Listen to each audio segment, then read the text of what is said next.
ورحمة الله وبركاته خيرون ما تلفت سلامهم بينه كومنت إنجلا كانت مال قطع برس شيطان ستفكادين أما وان بران جنة أتيجامر قولك دارو نما إسلام أنت فكرتي أسرع دابتة كنا قولك كون إيرامي كاتو سيا جيكا وجري وان كاربي نما ومغاري وده بس تغاري سنتو لقي فاتي ما بقول ساكرة أني هجا بتر باتيتي زارين تيجا شورا إسلام سيجلا أني يوكان كل أسرع دم هنجرو نما الربسا هنجرو تايت فتح هي فتح وفن فتعادتي فتقوتو دا هاي كان لالتي أسرع تيور ديبتين جيم كومنتي لأن ربسيتو إرجلسين تموتي نم مسلمات وكو إرجلسين نم مسلمات السلام عليكم جنامري هاي كم بريد دو يدا أكل يدا أستاذني بريد دو يجوا makuma ya michaa tokko rakkoon qabu maqaa gartee utaasaa ta'e ta'uu danda'a amma wanni walii dhaabnu akka itti jirtu kun sirriidha sirrii miti rabbi sirraan jaalatu atiin taradhalaati akkanan godhatanii waan rabbii faa dubbadhu qaama kan kee huccuu si qabduun kaayatanii isin jaa waan biraati miti ani.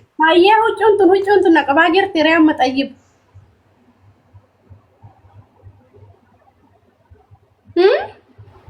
Si qabaa jirti dhugan baana huccuun qaama kan harki kan kee kun amma akkasii mul'atuun qabu akka shadheetti kan rabbi ultiimna adda badee ammas taphataa jirta muuziqaa irra bantee utaalaa jirta akka godhataa jirtu moo beektaa miti.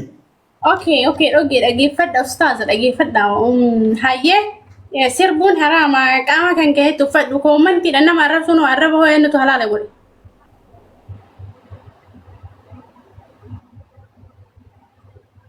Sinarra akka itti jirtu kun sirrii miti yaada dhochumaa fi afaan nagaas dubbanaa dubbachuu dadhabdee ammoo lolaa tana agartee waan ta'eef kun akkasii bifa kanaan ammoo si qofa kana hin dubbadde ati immoo hawaasa guutuu jeeqaa jirta.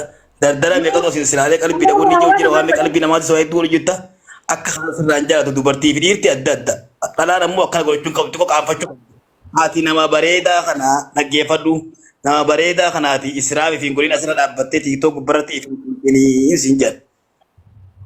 Amma rakkoo hin qabu na gorsuun rakkoo miti garuu dirqaman qabu beektee asirraa si buusu si dhaabuudhaaf ammoo dirqaman qaba sitti dhaamu.